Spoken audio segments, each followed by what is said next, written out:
Welcome back, everyone. This is Super Kelly Brothers Podcast, episode 346 for the 14th of June, 2026. My name's Luke Kelly. My name's Jody Kelly. Yo. It's a long way to Inverary. That's where I was today. Oh, very nice. Very pleasant.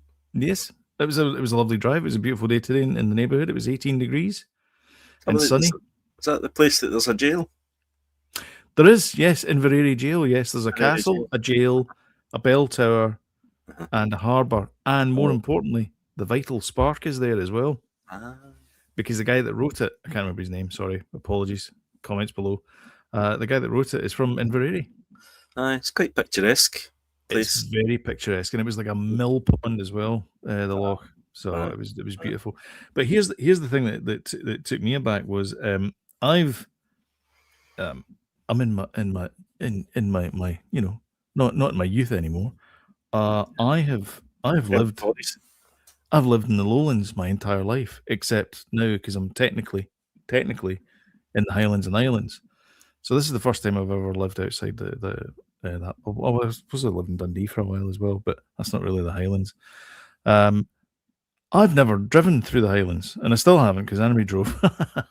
But I was a passenger princess, and oh my God, what an amazing country this is. Glencoe? You've never driven through Glencoe? I've never driven through Glencoe, but I've never driven up the Rest and Be Thankful. What? We drove past that on the A83. I know, and there's a whole bunch of like stuff in Loch Fyne I've never seen, and a whole bunch of like Loch Long and all that kind of stuff. Never went there before, and obviously in Inverary as well. But those are big bloody mountains. I don't care what anyone calls them; they're mountains. Holy crap! We were in a valley, and it was just Sloan discovers Scotland. I know. People, you know what? If you live like me, you've led a sheltered life in a wee fishing village in the lowlands of Scotland.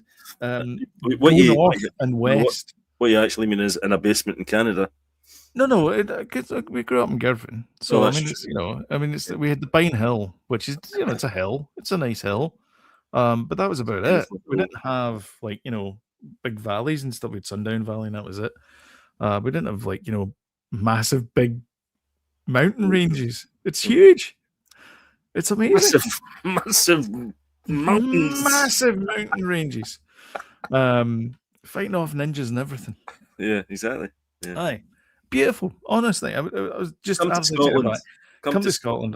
Exactly. It's fantastic. And go west and up a bit as well. Just leave the cities. By the way, go Scotland as well last night. Exactly, yes. Yeah. So Scotland are currently top of the group. Hello, David. Hello, David. He went out to Merchant City, I think it was, to one of the watch along parties of the Scotland game. Well done for making it on there. I know. Oof. 2:00 it started. I think it was a kickoff. And it was at Foxborough as well, which is a beautiful stadium. It's the Gillette Stadium. It used to be called the Gillette Stadium. It's now called the Boston Stadium because of FIFA. It's only one John McGlynn. Certainly is. John McGinn. He's met him. You met him. That's right. Right. Him and Kevin Bridges.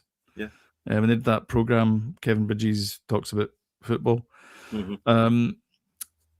So it's a beautiful stadium, and Scotland have taken over Boston. It's now their town.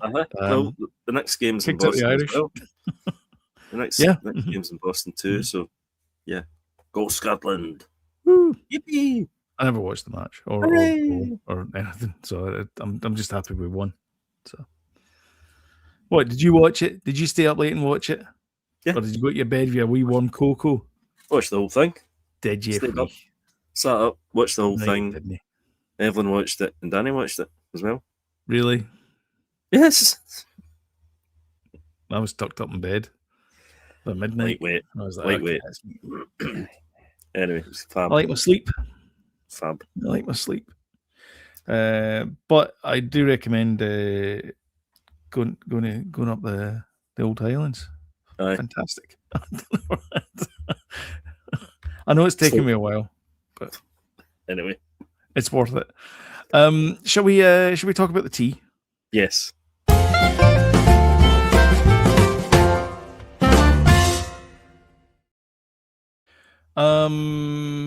Problems at the box office. I'm not going to sugarcoat it. Obsession is currently the planet's obsession.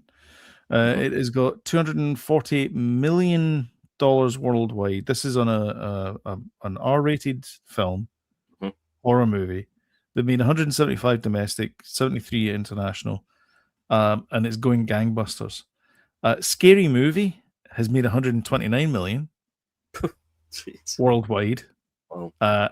And Sam, to quote Sam, who loves the Scary Movie franchise and also Scream, the movie that it came from, she said it's okay. And said they're trying a bit too hard. Masters of the Universe, which everybody said this is the next franchise. Not really. So it's made 65 million worldwide, 48 domestic, 24 international, which is not good, I think. I think the problem with that is we've seen too many of those films. Yes. You know what I mean? Yeah. We've seen that type of film before, so let's move on. And I think as well is that I've seen clips from it, and it's difficult to know where they're pitching the movie. Like, is it supposed to be slapstick? Because some of it feels like slapstick, and some of the jokes don't land.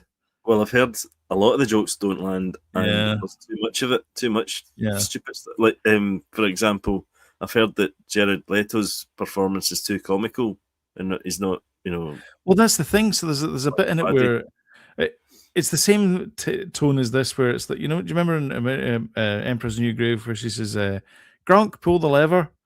Wrong lever. There's a bit like that in it, and it lands well in the context of Emperor's New Groove, but it doesn't land well at all in Masters Universe, because Masters Universe was quite a serious-ish cartoon. Yeah. I mean, it wasn't full of jokes. I mean, it was that weird creature that floated around. What was his name? Oric or Orko? Orson? Can't remember. Larry Ellison. What year did it come out in the cartoon? Was it 83 or something? 84? No, you're asking. I don't know. I feel I was too old for it when it came out. I did as well, but we were only about 12, 13. We must have been about the but it's the same thing as Transformers. Transformers never seemed to grip us. No. And the same as Mask as well. Mask and Thundercats was out at the same time as well. It seemed to be like 2 years below us in school that sort of liked that. Yeah. We never got it. No, never got it. We were Star Wars all the way, and anything else was a pale comparison to Star Wars. Exactly. Yeah. Well, that's the thing is, and so it's like I've got no desire whatsoever to go and see Masters of the Universe. I don't have I don't have a nostalgic pull to go and see. No, me neither. Masters of the Universe. However, a lot of people do have at our age, That's true. Yeah, a bit younger. Yeah. Yeah. However, I do have a magnetic pull towards Disclosure Day because I do like Mr. Steven Spielberg. However, hello, Jamesy. Just back from Spots. Yeah. Were you watching Wrath of Khan? God, for God's sake. Because that's the bit that happens at the end. Yeah. Deep cuts, guys. Deep cuts. The needs of the many outweigh the needs of the few. One of them. Disclosure Day has made, and you're not going to guess, 34 million worldwide. Which is a box office bomb. Well, it must be for the I'm assuming the budget must have been pretty high. Yeah. For it. I mean, 34 million compared to Scary Movie, which made 120. It made 100 million more than it. And Masters of the Universe made twice as much as it. So I'm thinking it's a bomb. I mean, everyone's saying Masters of the Universe is a bomb. So Disclosure must be a toxic bomb. Yeah. But I didn't go and see it this week. But we know someone who did, Jody. Me, sir. Did you see it? I did, sir. What are you thinking? What was your thoughts? I immediately wrote down some things about it because nice. This is probably one of my most sort of eagerly anticipated movies this year. And Spielberg tick, Aliens tick, going back to Close Encounters and stuff, all that kind of stuff tick, right? E.T. So this script is written by David Coep, that wrote one of the Jurassic Park movies, and he's collaborated with Spielberg, I think, before. He's done a few scripts, but it's the laziest script I've ever read or ever seen in my life. There's so many convenient plot points, it's not funny. And there's bits when they're sneaking about and can be seen by the baddies. It's ridiculous, right? I thought this was going to be like a sort of original take on Disclosure. I thought it was going to be some sort of, and this isn't me sort of, it should have been like this because that's the way I wanted it, but I thought it was going to be cleverly written, a tangible, thing that we can go, oh wow, that's a revelation. The same way that Close Encounters had a really great payoff at the end and stuff like that. I don't know if is this a spoiler or just? No. I mean, I'd rather you didn't spoil it because I want to go and see it. So right, we can talk around the spoilers. That'd be good for me. Thanks. It's just a bunch of people talking. What is revealed is lame, and everybody, it's stuff that's kind of already on the internet right now. But in this film, everyone's like that. Whoa, what the heck? Whoa, yeah. And it's like, have something better to reveal. It's like, there was one comment I saw, and it was there's a bit in it where the baddies have to find something at the very start of the movie, and they go through these doing this and that, the next thing, and doing all these kind of crazy things to get the thing that they need. And then at the end, towards the end of the movie, it's like it's the same thing they need to do again, but they're going like, I'll just do AI to do it. Oh, I found them. And it's like, what's this, Disclosure Day? In Disclosure Day, yeah. That's no, not really. Not really. It's almost like a. Do you know what? I'll tell you two films that did it better. Signs, which was a kind of, it's all about the people. It's not really, the bigger thing is in the background, and it's all about the people. Signs did that much better. Yeah. And another movie which didn't do that well, but it was a Nick Cage movie called Knowing, which had a great payoff at the end. Those two films are probably the sort of what I'd compare it to, but they did it so both those two movies did it so much better. And I'm disappointed because it doesn't even feel like a Spielberg film either to me. I mean, there's a couple of action sequences in it, and people are like, "Oh, the action sequences are great," but they're okay, Yeah. And they're not really sort of. Even the John Williams soundtrack wasn't standoutish. There was nothing about it that sort of got me, Do you think maybe? I mean, I'm assuming. I mean, this is his kind of like swan song for his science fiction-y type movie. So, a swan song for Close Encounters and E.T. Do you think maybe he should have like gone a bit further into like Close Encounters territory and sort of been almost a sequel to it, or if the writer had been worth his salt, he would have investigated more into the sort of lore of it. Whereas it was really surface level stuff about aliens and creatures. Special effects even were terrible. The actual aliens are just like, if you asked a kid to draw an alien, that's the design they used. It's so lazy in loads of different ways.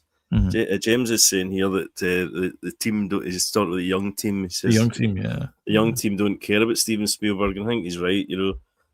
But they should care. But he should be doing stuff that they certainly won't care if they're watching a film like this. But I mean, Steven, what was the last? So the last movie that Steven Spielberg put out was The Fabelmans. Yes. Which is okay. Which is a love letter to another love letter to Hollywood and to his own family and also to Hollywood as well. Yep.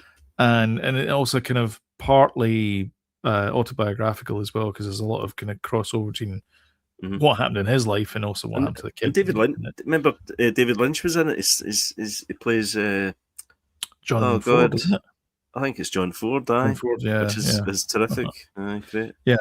So I mean, but that's not going to attract the young crowd. No, I'm trying to think of his last blockbuster was what, War of the Worlds, was it? Yeah, and that was really Tom big Cruise. blockbuster, Yeah, which was brilliant. So. I mean, that was a great film, and that had all of the elements of the, what a Steven Spielberg film is for me. The sort of wonder and the sort of families and all that stuff. Yeah, exactly, because it's all about that. Because again, it's that focused on that tight unit of the father and the two kids. Yeah. And their dynamic. Yeah. Not that I'm saying it needed that, but the characters in this just, there was certain characters in it that didn't even need to be there. They're badly used. Kurt Russell's Wyatt Russell's is in it as Emily Blunt's boyfriend. Might as well not be in it. What's his name? Oh God, I look like the guy. Domingo. What's his first name? Anyway. Oh, Cameron Domingo. Yes. I mean, he's a great actor. I really like him and stuff. Kind of badly used as well. Ready Player One was his last big blockbuster one, which again, all right, okay, was a nostalgia. Again, these are all like Ready Player One, The Fabelmans, to a point, Disclosure Day. They're all nostalgia. Yeah, really. Yeah, they're not there for like young people don't know what the hell Williams Joust is. Like they just don't. It's not going to register on them. And even the Master Chief section when it came in, that squad that came in, it's like, how many people are playing that? I mean, most people are playing Call of Duty and Battlefield these days. They're not playing Halo. David Coep co-wrote War of the Worlds, the Steven Spielberg movie. So, I suppose he's got that, but yeah. Ready Player One was really good. I really enjoyed it. But this isn't that. Well, yeah. Just doesn't feel feel good. I mean, I was like, I said to Evelyn, that must be the most disappointed I've ever felt in a cinema. Certainly one of that I can remember.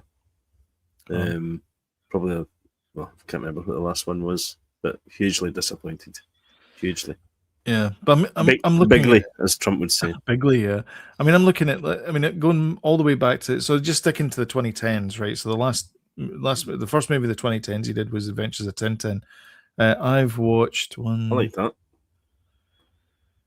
So it didn't feel like any of those kind of romps, It wasn't like... I've watched two of the movies he's done in the last 16 years. So I haven't seen Disclosure Day. I haven't seen The Fabelmans. I haven't seen West Side Story. Ready Player One I've seen. The Post I've not seen. BFG I've not seen. I've seen that. Bridge of Spies I haven't seen. I've not seen that. Lincoln I haven't seen. Warhorse I haven't seen. I've not seen that. And then Adventures of Tintin, which I have seen. I didn't know Spielberg did Warhorse actually. I only see that one. So it's like, but that's what I'm saying is like, I mean, he was a great director, but I mean, he's not pulling people in now. He's not pulling the people that used to watch him in. Like, I'm not going. Oh my God, I've got to go and see a Spielberg film now. Well, I am one of those people, but I've not seen all of those ones you spoke about there. But I've seen most of them. Anyway, no, a bad day at the office for old Stephen. Oh dear, I'd say that's not good. It's not good at all. No, I think he'll be fine. I think he'll be fine. Well, has he got something else coming down the pipe? Is that something else?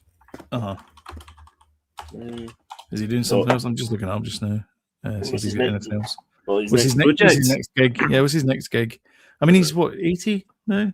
Is he 80? I think so. Might be wrong. He's a fit 80. Oh no, he is. Yeah. Upcoming, so he's got 16 movies up and coming. Is he getting any directing roles? It's all producing and exec producing. There's no direction roles. So there's the Cola Wars, Intelligent Life, It's What I Do, I don't know what that is, James, Napoleon, Real Steel 2, Robo-Apocalypse, The Challenger. Oh, Untitled Adventures of Tintin sequel. He's a producer on that. Oh, I felt that's coming out. That's Peter Jackson, though, going to be. Yeah, Peter Jackson going to be directing that it. one, Yeah. and that's supposed and I to think happen. Fran Welsh has written the script for it as well, so that should be good. Yeah. I think we and then spoke about Gremlins that. 3. He's the exec producer on that as well. Gremlins 3, I believe that would have happened. I mean, Gremlins 2 was pretty rubbish. They have a script.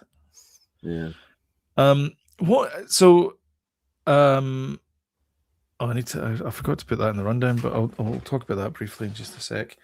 Yeah, so the box office seems to be all kind of like it's like you'd expect Spielberg summer blockbuster. Yeah. Would have gone gangbusters, and it's just kind of gone. I'll tell you, once word of mouth comes out about this, it's going to go completely. Well, I mean, what's the Are one? you going to go and see? I know you said you want to go and see it, but you know, I was going to go and see it this weekend, but things conspired against me, so I couldn't do it. I'm off tomorrow because it's a bank holiday in Scotland. Are you still going to go and see it? Aye. Right. Yeah. That's interesting to know. You know, I'd like to go and see it. You might enjoy it. Evelyn said it was okay. You know, Yeah. I was like going to town on it. You know, I was like, yeah, flipping tables and everything. I was flipping tables. Yeah. Flipping tables. Yeah. I'm looking. To be honest, I'm going in at it with an open mind. It's the same thing as Mandalorian and Grogu. I wasn't expecting a lot from that because then I mean, it's a TV show and you know it's gonna be 4 episodes stapled together. Yeah. And at times it did feel a bit like that. And, you know, we talked about it. We said, you know, they should maybe have leaned into that and said chapter 1, you know. Why not? Yeah. Because why not? Who cares? You're going to go to the movie and see it. But it's more of a spectacle on there. And I thought they did a good job. There was a very few bits in it where I thought, oh, this is the volume. Yeah. So there's no eye rolling from us. Yeah, exactly. Yeah. And it's good the fact that they have a lot of practical stuff on there as well, so it's not just a massive CGI that's in there. I was listening to a Tony Gilroy interview, and he was talking about how does he approach Star Wars, like because he was asked at the time when he was doing Andor, and he said, well, what you got to do is you got to take all the toys that you've taken out of the toy box and put them back in one by one until you've got a story, and then because nostalgia is great and all, but it can ruin a good story. Yeah. So Favreau just empties the whole toy box on the ground and goes, right, let's put the chess set in there. Let's just use them all. Yeah. And it's like, okay, you know, but then you end up with the stories led by what chess pieces you can get. So I get it. But it worked. It did work. It did work, yeah. For me anyway. Not for everybody. Yeah. It did for me. Let's talk about Doctor Who. So I happened to be listening to Radio 2 last week. As I do occasionally. I'll listen to either a CD or I'll put on Radio 2. And Gary Davis was on. Yep. And he was talking to Russell T. Davies. Was it Gary Davis? Yeah, it was Gary Davis. I'm pretty sure it was the Gary Davis. And he says, oh, of course, I've got to ask, what's happening with Doctor Who? And Russell T. Davies said, well, we've got a great announcement next week. The fans are going to love it. And I was like, oh, are they going to announce, a new Doctor Who or a companion or, how many episodes we're going to get or whatever it is? And what they announced was Bad Wolf and the BBC are separating ties. There was no script for the Christmas special, and the Christmas special is now cancelled, and Doctor Who is on a hiatus indefinitely. Wow. That was the special announcement. Whoa. Downer. As a bit of a Who Pull fan. Pull the rug from the fans. I was like, what the fudge is going on here? Yeah. I didn't say fudge. No. To quote Christmas Story. No. What's going on? So he does this big, it's going to be great. Oh, look at me. And then and then he announces that he's basically been fired. That's what I think what's happened behind the scenes. I was talking with the Sam, who's an even bigger Whovian than I am. I think he's been fired, and this is the story they're putting out to save face. Possibly. Well, they've just decided to part company and all that kind of stuff. I think because of the big screw up the with Disney, they've decided to just part ways. Possibly. But then again, I mean, I was saying that, you know, what they should do is, because remember did you? I don't think you watched any of the new Who with Ncuti Gatwa. So at the very end, he watched a couple. He regenerates into Billie Piper, and she says, "Oh, hello." And I said, what they should do is, I was again talking to Sam about this. What they should do is they should leave, because now he's just left a big pile of poo for the next person to pick up. And I said they should. Sam said they should just retcon it and just forget that happened, and then just go and make another story. I went, no, lean into it. And there was another TikToker talking about it as well, and another TikToker. There was a TikToker talking about it. I'm not a TikToker. And he was of the same opinion, is lean into it and basically just go with the regeneration thing's broken because of the bi-generation, because that's what I was saying. She said, how do you explain that? I mean, I'll just explain it because the bi-generation broke, because it's a new thing and they don't know how it works yet. And this guy said it, and he's a writer, and I'm like, well, there you go. Then that's what you do. And then just lean into it, and then figure it out, and then eventually at the end of the Christmas special, after you've gone through like a few, you know, jumps, maybe it goes to like Free My Agaman, or, you know, I don't know, what's her name, Clara and Oswald, and then eventually jumps into the next Doctor, and then that's the sort of cliffhanger for the series at the end of the Christmas special, is you now have your new Doctor, who is whoever it is to get to play the Doctor. And I think that would have worked. I think that would have been a good thing. You know, it could be, you know, tie it in with a bad guy or whatever, or some kind of existential crisis or something, while he's having an internal crisis. I think they could have saved the show that way. Well, I think it's timely. I think it's been coming for a while, to be honest with you. I mean, they tried doing it with Jodie Whittaker. They tried doing it with what do you call him? Ncuti Gatwa. You know, they tried all these things, having females and, you know, Scottish people. Mm-hmm. You know, it's become a kind of LGBT kind of fan show, hasn't it? I don't think. And I don't know if is it because of that, or is it? I'm not entirely convinced. I mean, I always think. I mean,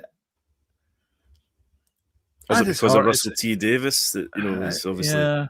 I mean, that is hard. It's a story about.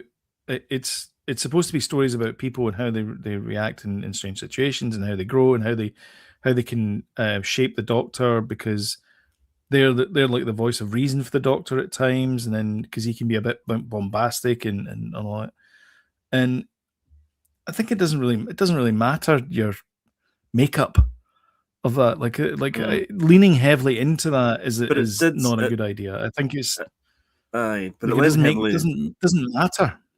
But it did lean heavily into it, and it did become a bit preachy about stuff as well. Yeah, I mean, there was an episode about the Manosphere as well, which I thought was a bit. Yeah, I mean, heavy-handed. Is that really Doctor Who? You know, I know exactly. Like, I mean, my take on it was, what you do is, once you get the Doctor, the new series is a very, very cut back, like almost Third Doctor. He's on Earth and he stays on Earth. And you can make up whatever excuse it is, but the TARDIS is there just as a wee background thing, but he never goes out into time and space, and he makes it cheaper. And here's the thing, though, is you can start raiding the costume department of the BBC, because you can just go back to the 1900s and the 1800s and, you know, all that kind of stuff. And basically, you can still have the bad guys, but they're trying to, like, change human history for whatever reason. But then that's where the education part that Doctor Who was supposed to be there for comes in, where it's like, that's not how Hadrian's Wall was built, all that kind of stuff. Nah, you could do all that. I'd say that'd be a winner. No, I definitely put me in, coach. I definitely think it's time for a break for Doctor Who. They've tried all these things, and I think it's you know, it's had bad scripts, bad, you know, TV showrunners, you know. But we watched those. There was 2 episodes we watched, and they were both written by Russell T Davies. Mhm. One was called Midnight, and the other one is I can't remember what the other one's called. It's like 5757 or something. And it's basically set on the same planet, but it's thousands of years later. So the first episode is present day, and then the second episode is like thousands and thousands of years later. And together they make a great like 2-parter episode. Yeah, it's two separate doctors and how both those doctors react to how things are going on in there, and it's great. Those are really good episodes.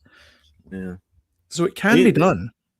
It's only one set as well. That's the other thing as well. So you can make cheap sci-fi, and then there's the one as well where they're stuck in the car in the traffic jam. You can, but you've got to have a really strong idea.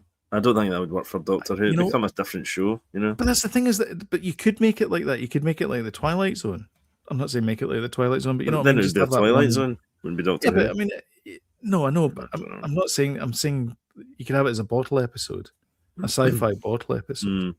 It doesn't have. Not every episode has to be that way because I think it would get boring after a while. But then again, Inside Number 9 is all bottle episode. Yep. And they manage it. That's a different thing. I was going to say that's a different story. But that's a different fish of kettle. Aye. Yeah. Anyway, yeah. No, I think it's just it needs a rest. I think from people. Yeah. Do you know what I think also needs a rest? What? Toy Story. Oh, come on! Now we're up to Toy Story 5 now. It's that football score. This. So they were asked, the makers of Toy Story, what next for Toy Story? Toy Story 6. Toy Story 6, yes. But who would direct Toy Story 6? They were asked, and the answer. Not John Lasseter. Well, no, obviously not John Lasseter. The Huggy Monster. Yeah. He's not in the listing. However, there is someone very special. Quentin Tarantino. What? Yep, it's true. Pixar. I've got April? eyes. This is no, it's the 14th of June. They've got their sights on Quentin Tarantino to direct the next one. Do you know why? Because they're on drugs. Because Quentin Tarantino is a huge fan of the Toy Story franchise up until episode 3.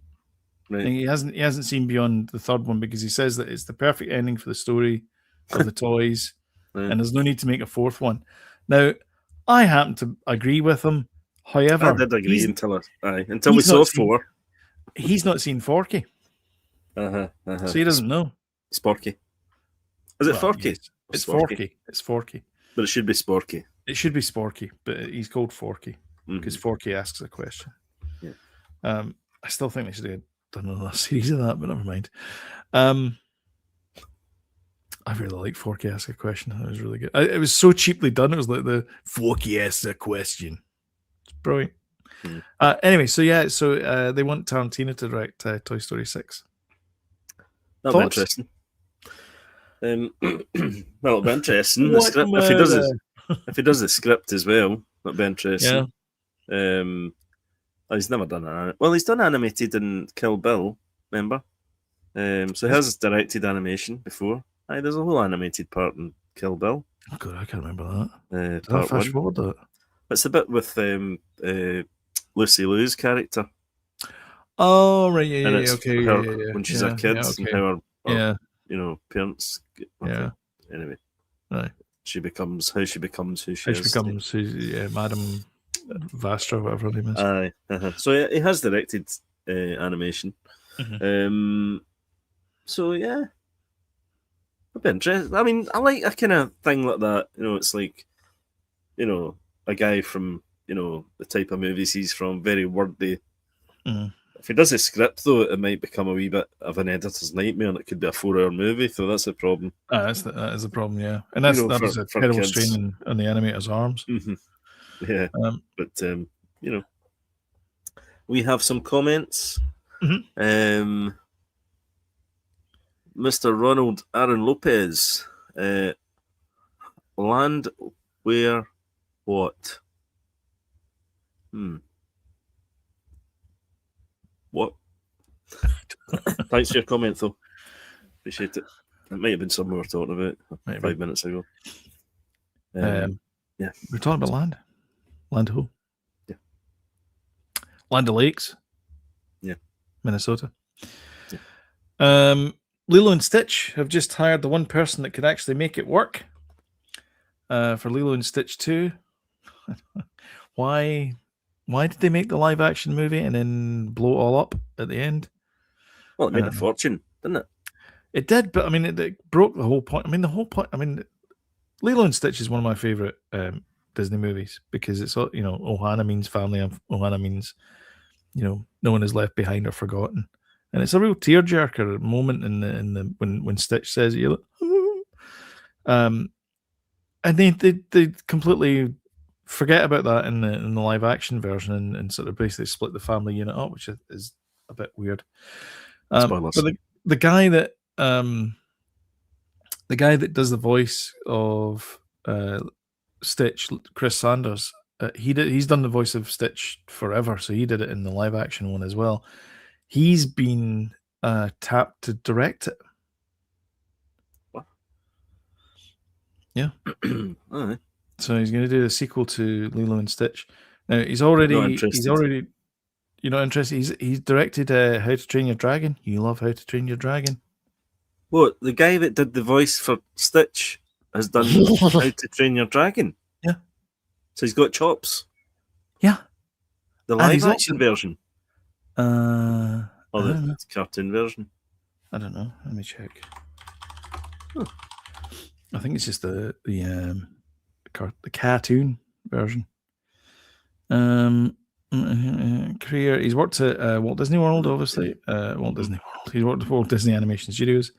He has worked on. He did The Wild Robot as well. Oh, did he? I like that film. There you go. See, now you're on board. Okay. All right. I'm in. Although the thing that's put me off is the fact it's a Lilo and Stitch movie. Okay. So I'm out. Really. He directed Call of the Wild as well. Call of the Wild, I saw that as well. Harrison Ford, Dan Stevens, Karen Gillan. The remake thing, yeah. Mm-hmm. Yep. With an animated dog. Yep. Aye. He did The Croods, and he did How to Train Your... Yep. Oh, well, he's got chops. Yeah. And he did How to Train Your Dragon, and also he did Lilo and Stitch as well, the original one.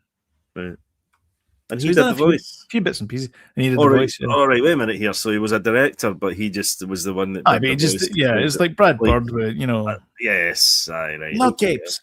I thought you meant he was an actor, a comedy voice. Right, okay. No. Right. Yeah. Right. He's done other things. He's the real deal. Yeah. He's the real deal, exactly, yeah. He's a real deal. He's also played Belt in The Croods as well. The Croods was good. I like the Croods movie. The second one was quite funny as well. Mm-hmm. When technology sort of creeps in. Did you ever see it? No, I was going to say it's Nicolas Cage that's in it, isn't it? Yes, aye. Ryan Reynolds. Yeah. And Cloris Leachman. I love Cloris Leachman. Listen, they're pretty good movies. Yeah. All about family. You know? It's all about family, isn't it? All about family, mate. All about family, yeah. Did you know that Diego Luna's got a new acting gig as well? Does he? Yep. He's going to be joining the live-action Tangled. Oh, really? In an unspecified role. Right. In fact, it's a new role for Tangled, the live-action one. So. Right. I love Tangled. I thought it was terrific. Really enjoyed it. What's happening with now? There's a contract. Was it Sleeping Beauty they were going to be doing, but there was some sort of controversy, so they've kind of. Well, Tangled is sleep. No, it's not. No, Tangled's Rapunzel. Tangled's Rapunzel. Yeah. Sleeping Beauty was meant to be done, but there's some sort of issue with it. I can't remember what it is. Can't be anything worse than the Snow White fiasco. Yeah, you know what? I watched Snow White. It was okay. I never liked it. Don't like it. I got about half an hour in, and I was like, the bit I wanted to see was how they did the bit at the beginning of the cartoon with the forest and all the trees start coming alive. It's really creepy bit that. Yeah. And they didn't do it as well as the cartoon. So it was, no, they didn't. No. It was much more creepy. Yeah. in the cartoon. Yeah. I think that's us. Yeah. Yeah, I think that's us. Do you want to talk about what you watched? Yeah, mate. All right then. Oh, it's not working. Why is it not working? Press the button. I've had the button for some reason. Yeah. There's a little checkbox in there that you can check now, and of course, I That was put my checked. I put the mouse over the checkbox, but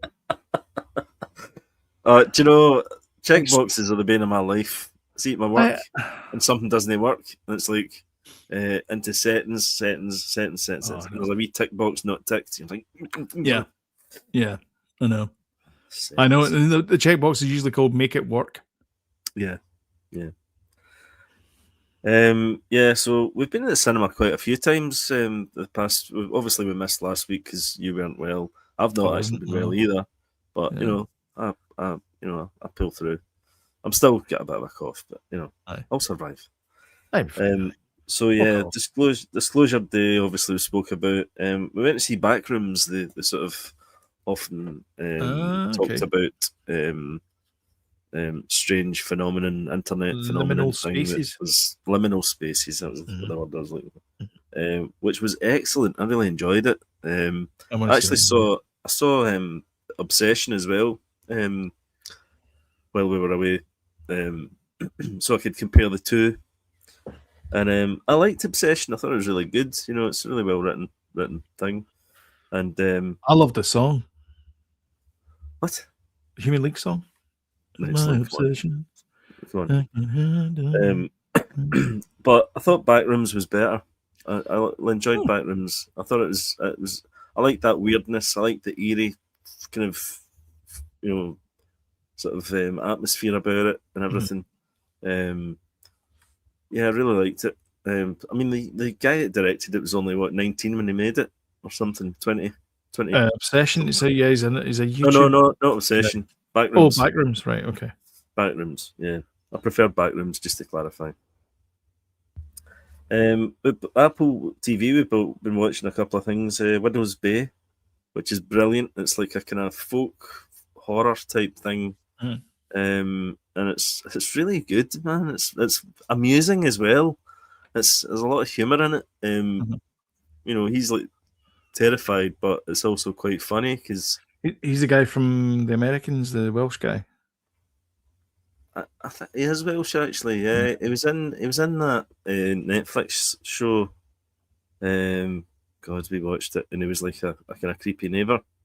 Right. Can't remember the name of it now, which was okay. But he's awful good, and he's really good in this. He's good at the kind of horror, but it's funny. He's like driving away. There's like this kind of woman in the middle of the road kind of thing at night, and he's like, crapping himself. But it's funny as well because it's really well done. I'm really enjoying it, and we've been watching For All Mankind. Evelyn's caught up with me with it now, so we're both watching it together. So that's better. Right, best show we've watched this year probably, and it's Russell T Davies. I didn't know it was him. It's been advertised for ages. It's called Tiptoe, and it's got Alan Cummings in it. Oh, that's the. What? That was the internet cutting you out because you mentioned Russell T Davies again. All right, okay. Russell T Davies. I didn't know it was him that wrote it, and I thought this is really well written, and it's kind of really quirky and kind of really well acted. And then I'm like, Russell T Davies came up, written by, and I was like, right, that explains it. It's brilliant. It's shocking. It's brilliantly acted. It's funny. It's brilliant. You need to watch it. It's really terrific, and it's the same as Tiptoe. Tiptoe. Okay. And it's all about it's sort of all about kind of what's going on just now with they them LGBT stuff and all that. But it's really well written. And he did clips from. Did you ever get round to seeing Years and Years? I did not. No. Well, it's kind of like that. It's on the pulse with a lot of stuff that's going on in the world just now, and No. he can write about it really cleverly and really well. David Coep, you could learn a few things. There's a few other things, but I can't remember right now. We have a comment here. Life, is that Life Writer? Life Writer, yeah, Life Writer. 7455. Disclosure Day is like a bad AI generated video. Yes. Oh, no good. Yeah. Yeah, I'm not going to spoil it, but a lot of the videos in it felt just like stuff we'd seen already on YouTube, you know? I'll just say that. That's not good. Yeah. Anyway, go for it. I'll promise I won't butt in when you talk. I didn't. Well, I mean, you talked. I was nodding and going, "Oh yeah, okay." Talking about bloody Human League and everything. Right, carry on. Oh, I was like, yeah, true. We watched a Good Girl's Guide to Murder last week, Right. and a bit of the week before as well. It's season 2 of it, so it's her from Wednesday that's in it. She plays an English girl. Where's that on? Netflix? It's no, it's on the BBC. It's on BBC iPlayer. And annoyingly, every time I watch that show and that show alone, it says, "Do I have a TV license?" It keeps asking me that, and I'm like, "Yes." But it always does that with iPlayer. No, not all the time. Like I can watch 2026 and it's fine. Right. So I don't know why it's that show. It just constantly asks me every time for that show. It's okay. It's not. There's a new Carbon. There's a new Corbin Harlan thing coming out on Netflix. I think next week or the week after. I'm looking forward to that. Yeah. It's like a kind of that light, but it's not as good as Corbin Harlan stuff. So yeah. You like it's him? Fine. I do like him. It's that kind of pulp type stuff. I don't know. It's not the best thing in the world, but they're fun. Yeah. The problem we've got with the Good Girl's Guide to Murder is her accent is not good. She's an American and she's putting on a British accent, which kind of and so you're going, what the hell is she saying? So we have to watch it with subtitles. Right. And that's what I don't like about it. And it's that's like your video you put out for R-Type. I know. You never checked your sound. Do you know, I never checked the levels, and I thought that'll be fine. It's like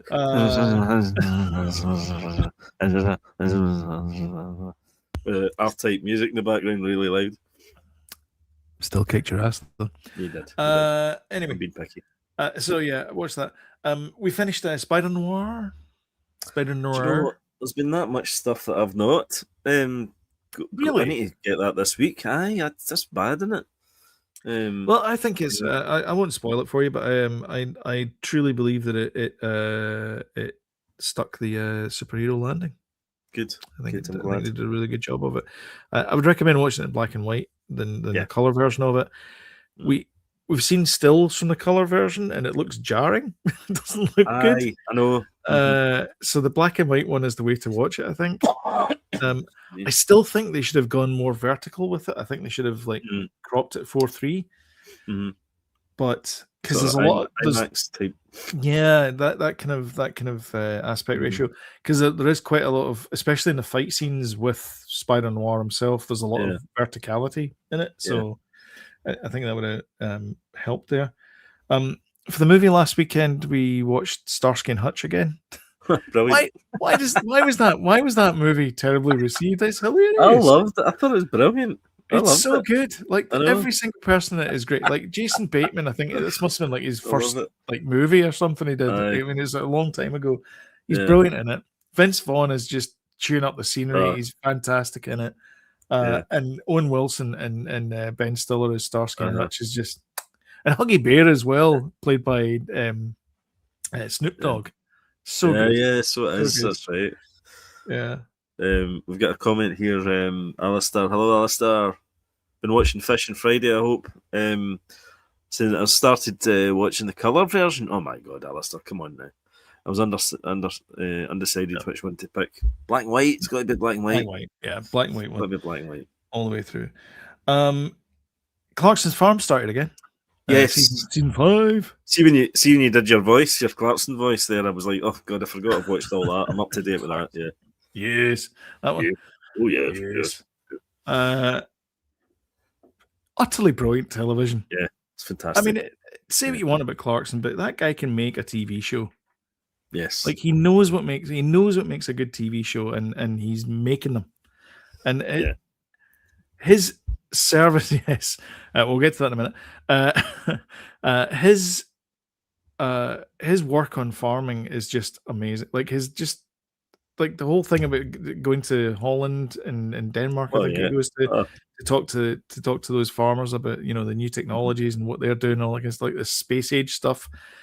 Brilliant. Like that's a great advert for British farmers to say, okay, this is like we're getting cut, all the stuff's getting cut and cut and cut and cut and cut, all the margins are getting cut, and if we can like save 70 grand a field on fertilizer, that's huge for them. I mean, it's not an insurmountable amount of money. So yeah, it's just fantastic to watch. It's just really good. I think that's the way they do farming over there. And it's just kind of coming over here now. But I'd imagine you need a lot of money to get into this kit. Clarkson does have, obviously, but not a lot of farmers will have. Yeah, but that's kind of worries when James has been watching Clarkson's Farm. James. That's kind of the worry though, is where are the farmers going to get the money from? Because if they start going to like private equities, and hello, Mr. Magpie. That is a huge magpie just that's landed in my wall there. Wow. Like a big one. Huge. Is it real? It's real. It's a proper magpie. Yeah. There's no jester beside it. You listen to Bird File on the BBC. So I recommend the Clarkson's Farm. It's brilliant, really good. And obviously starts off with having his heart problems as well. Which is a bit of a panic in a rainbow. Yeah, exactly. Yeah. So a magpie in a rainbow. The rain had gone. And then I started watching Star City. I watched the first episode of it. Oh yeah. Mm-hmm. It's very bleak. It's very Russian. Very Russian. It feels a bit like Chernobyl. In every aspect of it. I think so. Yeah. It's the girl from Motherland that's in it, isn't it? Yeah, so it's her. She's also in Ludwig, and she's also in... What else is she in? She's the mum in A Good Girl's Guide to Murder as well. Oh, is she actually? She's all over the place. I really like her. And she was in Doctor Who. She kills Simon Pegg in Doctor Who. Yeah. It was a few years ago, though. Simon Pegg? Simon Pegg, yeah. He's fine, he got better. And then we've been watching the Burrows, which is... I mean, obviously, it's it's the villages in Florida, but it's set in a retirement community in the Arizona desert, I think it is, somewhere deserty anyway, with Alfred Molina, Alfred Woodard, and great cast by the way. Bill Paxton, Gina Davis, great cast. Oh, Bill Paxton, Bill Pullman, Gina Davis as well. Yeah, she's fantastic. Bill Pullman for about 2 minutes. Yeah, Bill. That's right. Yeah. Here's what I loved about so. I was saying to Sam about it, saying that it's really nice because it's shot like Spielberg. Like Spielberg used to shoot things, because there's a bit in it where Sam goes up to Jack's door and knocks on it, and Jack comes out, and they have a conversation on the porch, and it's the two of them. So there's two people, same and then they have an argument, and then Sam walks away, and the camera follows them. Right, all the time they're acting. And I'm like, you don't get that anymore. Like that's not how they block shots now. What they do is they block shots where it's like a one shot, and then they'll cut to the reverse shot over the shoulder, looking at the guy. And I miss that. I miss the two people chewing up scenery. Well, saying that, right, I've got to give credit where credit's due. There was some framing that Spielberg did in that movie, Disclosure Day. They're talking about the Domingo chap, and they walk through that sort of glass kind of wall, a door, right? And when the door closes, the reflection of all the screens with all the people up, when the door closes, it's hit the reflection of his face Mhm. It comes up and they're either side of the door talking about him. And I thought, that's a classy shot. Yeah. Yeah. Yeah, I like that as well. There's a few of them. There's a few shots like that in the Burrows as well. Yeah, where it's well filmed. Yeah, they've got one person's talking over here, and then there's a reflection in a mirror of the other person. I love shots like that where it's like you can get the same person in there, but you get like a unique perspective. So good. There's a wee kind of when Sam goes to Ed's lockup, and he slides underneath the door. Yep. And he goes in and he finds this little bronze idol. Yes, that was the TikTok video I was going to put up, but I bloody forgot. Yes, and because it's funny because he plays Pepito, is that his name? In Alfred Molina plays Pepito in Raiders of the Lost Ark, and of course it's the same head as that. Aye. And he kind of looks at it like, what's that? Aye, yeah. I know. And I thought that was a nice bit. I've not seen anybody talk about that. Oh, yeah, God. I know. Yeah. I was going to put a wee TikTok video, but I never get the chance. Then I forgot. Yeah. Yeah. Pretty good. But how far are you in it? I think we're 4 episodes in. We'll probably watch another one tonight. We've been watching like one a night. We're doing the same thing with Clarkson as well. I'm in the last episode of it. It was weird because Clarkson released the 4 episodes in one tranche, then they've released 2 episodes this week and then 2 episodes 2 episodes last week. Yeah. And then they're releasing another 2 episodes on Wednesday, I think. Yeah. This is a bit weird, but the Burrows is all one. I take it you've not been another one that I've just remembered I've been watching was Outlast the Jungle on Netflix. You've been watching that yet? No. Brilliant. Absolutely brilliant. Outlast the Jungle? Yes. Remember Outlast? We watched that before. Been dumped on a. So they're not in the wilderness. They're they're in the wilderness, but they're not on an island or something. Yeah, it's brilliant. Oh my God, it's so good. Okay. So good. Yeah, need to watch that. Is that? Do you know what's really funny is related interests, and it's got adventure, and it's. In fact, can I share the screen? Here we go. I don't know if you can see this. Look. Wait a minute, I'll make you big. Hold on. I'll zoom in. Just talk amongst yourselves. Yeah. There you go. It's there you go. The golden statue. That's it. The very statue. Yeah. Kind of funny. It's amazing what happens when they listen to you. Anyway, so yeah, I recommend it. But you watched it. You didn't particularly like it, but I really enjoyed it. I think it's okay. It's not blowing me away the way that I've been watching a lot of good shows lately, and it's not blowing me away the way the other ones have. But it's still, I'd recommend it. Yeah. I feel as if it also, you're not at the stage yet, but it's got a kind of ending. But then it keeps going for another 2 episodes. I know they always do that. Which which kind of bugs me a little bit. But I'm on the last one now, so we shall see. Alrighty. Well, that's my recommendation. Anyways, the Burrows. Go watch the Burrows. It's fun. It's good. Yeah. And if you want to follow us, don't forget to hit the subscribe button and notification bell, and YouTube will let you know when we post something up. And as always, if you wouldn't mind smashing the like button and sharing as well on social media, that really does help the channel out. We do appreciate it. We also appreciate your comments, your the chat messages, live coming at us live as well with the questions and comments. Thank you very much. And we'll see you guys in the next one. I'll just turn that off.